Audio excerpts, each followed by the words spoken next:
So when it comes to saving money, the hardest part in the process is knowing not just how to save, but the right way to save. Which is why in this video, I'll be going through step by step what you need as a beginner to start budgeting in 2022. So let's get into it.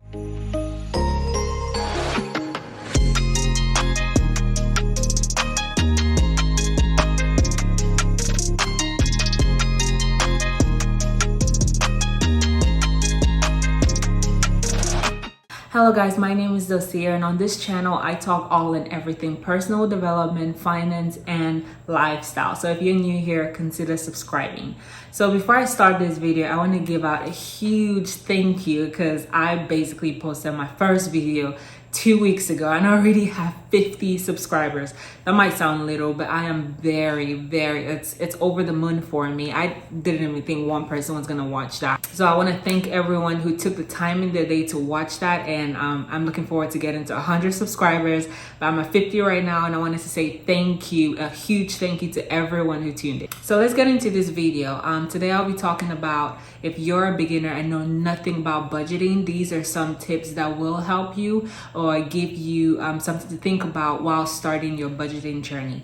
I do want to point out, everything I'll be talking about in this video is stuff that worked personally for me, and I'm sharing that out to everyone. I am not in no way saying everything that I will talk about in this video is gonna work for everyone else, because the truth is it's not. So the first thing you're gonna need to start budgeting is you're gonna need some type of planner, be it a physical planner or a digital planner. You're gonna need a planner. In my case, I have this guy right here.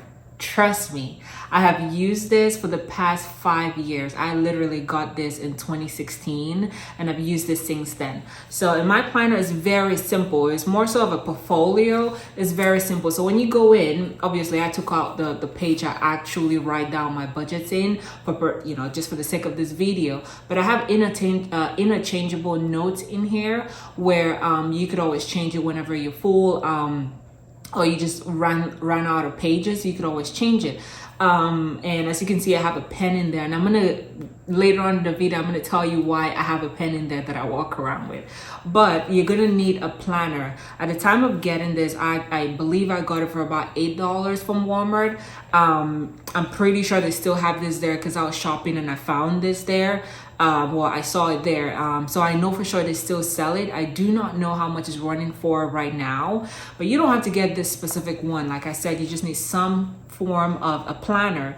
If you want to go digital because you don't want to walk around with an actual, notepad, that's perfectly fine, but you do need a planner. You need a planner basically because to be able to budget, you need to write it down or have it noted down somewhere. In my personal opinion, I'll probably recommend everyone gets a physical planner and write it down, because to me personally, when I write stuff down, I remember them. This is why I recommend it for everyone to have. The second most important thing you need to start budgeting is you would need to know your fixed expenses and your variable expenses. To break that down, your fixed expenses are basically expenses that do not change. That is, the dollar amount does not change. These will include stuff such as your rent, maybe your car payment, a loan. You get the point. Your fixed expenses will never change. You need to know what those fixed expenses are in your bills versus what your variable expenses are. On the other hand, your variable expenses are expenses that vary every month. These will include things like electricity bill, water, or groceries. You get the point. Those are expenses that will change every month because they cannot stay the same. So knowing what your fixed expenses are and your variable expenses are important, just because you know exactly how to budget. So let's say you've got your budget already, you've purchased it, right? And now you know exactly what your fixed expenses are and your variable expenses. It is very easy to note down or come up with a plan, which takes me to my next point. So the next point really depends on you and depends on how you're paid. So personally, I get paid bi-weekly, so it's easy for me to break it down into first paycheck and second paycheck. But let's say you get paid every week, right? This will vary. Like I said, if you get paid weekly, this will obviously change. But but I'm gonna speak on if you get paid bi-weekly, right? So if you get paid bi-weekly, then what your planner or your budget book will basically look like would be first paycheck and second paycheck. Now on the first paycheck, the way I did it was I would honestly recommend that your savings come from the first paycheck. So on that paycheck, a huge chunk of it will go towards your savings, right? And in another video, I'm gonna break down based off what your income is, how to save. If you guys are interested, go ahead and leave a comment in the comment section, and I'm gonna go through it and come up with a video for that. So separating your paychecks into two, if you're paid bi-weekly, actually helps you in your budgeting process, right? So the way I personally did it was on my budget, but the way it looked like is I'll write first paycheck and I'll put the dollar amount as to what my first paycheck was. And the majority of that first paycheck went towards my savings, right? And then obviously I had spending money in that. That would be a variable expense in this case, because I don't know how much I spend, but I do have a limit to, you know, how, and I'm gonna go more into this in another point, but I pretty much in my first paycheck, that goes, a majority of it goes towards my savings and my spending money onto my second paycheck. So on my second paycheck, this is where all my bills are gonna come from. So I'm gonna pay literally every bill I have on my second paycheck. So that way the second paycheck is solely for bill payment and the first paycheck is for savings. This helps you keep track of when your bills are gonna get paid. That's what paycheck takes care of your bills and what paychecks takes care of your savings. You want to separate that, at least that helped for me. That helped me. You want to separate that because you don't want to have everything all over the place and get confused. So have your savings in one paycheck, which would be your first paycheck, and your bills in your second paycheck.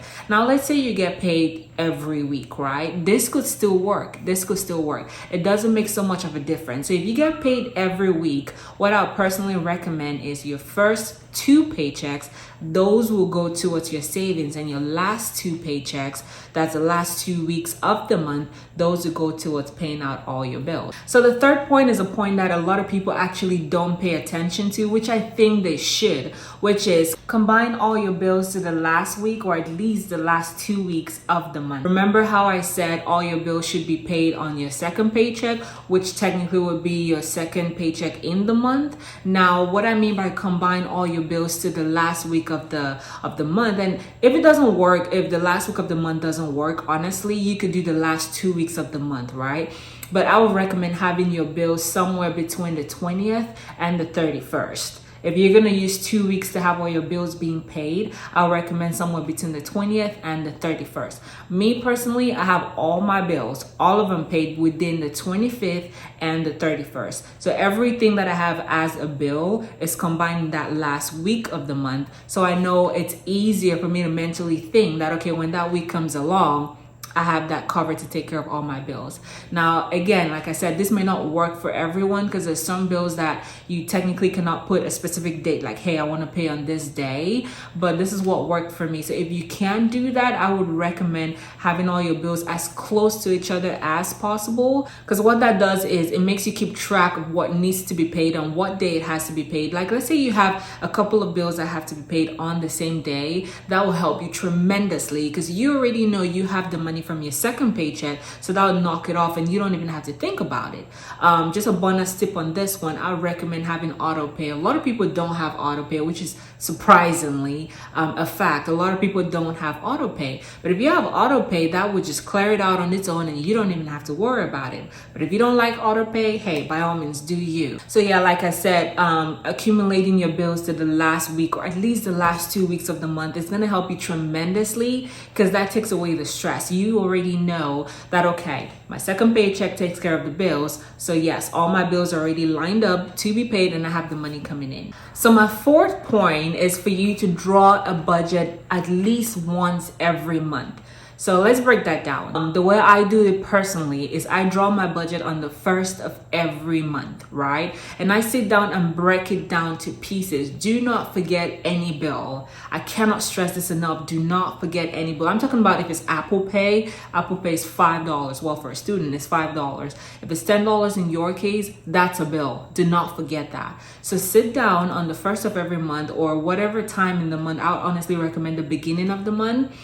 But whatever works for you, sit down and break it down to the T. Writing a budget once every month helps you tremendously, and I'm going to tell you why. It actually helps you plan ahead in your month. So back when I wasn't budgeting and I just walked into a month hoping that, whatever I make is going to flip my bills, I cannot stress how disorganized I was, which is why I'm recommending that budgets should be drawn on the first day of the month, because you're walking into the month prepared. You're walking into the month knowing, okay, this is where my finances are, this is what I'm going to be saving, this is what's going to cover this bill. So drawing your budget at the beginning of the month will help you for these specific reasons. And this is another factor that could happen. Now, I'm not saying that whenever you draw a budget, it's always going to stay like that. As a matter of fact, it's not going to stay like that. Remember how I said I was going to tell you guys why I have a pen in my budget book? So I walk around with my budget book pretty much everywhere I go, because most of the time I have my backpack or I have a purse, right? My budget book is always in my backpack. I go everywhere with it. That's just me. You don't have to carry it around, but I go everywhere with it, and I have a pen in there. So let's say I, spent money and I wasn't planning on spending, or something happened, an emergency or whatever the case might be. It is very important that you go back into your budget and write updates. So in this saying, you need to update your budget book. If you don't need to update it, and whatever plan you had at the beginning of the month stays through to the end of the month, kudos to you. But I'm telling you right now, you are gonna need to write updates, right? So let's say an emergency happens, or you had to spend money you didn't plan on spending. That already throws you off your budget. It is important to go in there and follow up with an update. You don't need to scratch off what you already drew at the beginning of the month. You don't need to do that. Actually, just write update and then write another one, draw another update. Honestly, to me personally, I visit my budget book at least twice a week. I probably do more than that, but at least twice a week, I go back to my budget book to visit it. And I would recommend everyone do this, because these are steps that personally helped me. And this is why I'm trying to share that information and hopefully reach out to someone who is in desperate need of knowing how to budget. My fifth point, and you're probably gonna find this one very surprising, or maybe not, but know exactly what is in your bank account. I'm talking about if you have 4 bank accounts, know exactly the dollar amount in each and every one of those accounts. Now, this is something that I personally do, and what it helps me avoid is overspending. Knowing exactly what's in my bank account, I'm keeping track, like, okay, my budget said this is how much I had to spend in spending money, this is how much I had to deduct in savings, and so on and so forth. So knowing exactly what's in my bank account, if I say, if I go out and I had to overspend, then I'm already doing those subtractions in my head. This is how it works for me, but I'm doing those subtractions in my head, and I know that, okay, I absolutely cannot go over this amount in spending because it's going to throw my budget off. But if you do not know what's in your bank account, you're going to assume, like, okay, maybe I have $100 to spend today, but you actually don't. And you blow it up, and that completely throws you off your budget, right? So knowing exactly what's in your bank account at all times is super important. And like I said in the previous point, it's okay. Life happens. Sometimes you're going to need to go back in there and do an update, which is perfectly fine. Just make sure that if you have to go in there and overspend on, what you already have budgeted, please do go back into your budget book and write updates. But bottom line is, you should know what you have in your bank account at all times. My 6th and last point is stay consistent. This is so hard to do, and I understand because I had difficulties when I started, but you need to stay consistent. And a way in which you stay consistent, like I mentioned earlier, is visiting your budget book as many times as possible. If you have to check it every day, to be honest, to help you stay consistent, do so. But you have to check at least a minimum of 2 times a week, so you know exactly what the numbers you punched in are. For those who have an electronic copy of your budget, it's easy because you just have it on your phone and you can just look it up. But if you have an actual book, that still does not stop you from going in there to check. and write updates. And I also want to mention that being consistent actually creates a habit. And if you have that habit or develop that habit in budgeting, then it doesn't become a homework. Because I feel like that's the issue with so many people, is that they don't like budgeting because they think of it as an assignment. But it's not supposed to be an assignment. It's supposed to be something fun. It's supposed to be you creating this, plan for your month. That's what's supposed to be. It's supposed to be, exciting. Like, okay, I'm going to walk into this month. I'm going to know exactly how much I'm going to spend on what my budget is, and I'm going to smash it. That's how budgeting is supposed to be, right? So staying consistent will actually help you create that habit. So budgeting is not boring and it's actually exciting. So this concludes what you need to know to start budgeting today. And I would honestly tell anyone who has never budgeted or, doesn't budget, go ahead and smash it. You're gonna do just fine. You're gonna do just great. Trust me. It's gonna be a fun experience doing so and creating that habit where you're gonna do so every day. If you found any value whatsoever in this video, do me a favor and hit the like button. Leave comments down below so I can make more content for you guys, and don't forget to subscribe. Thank you, and see you in another video.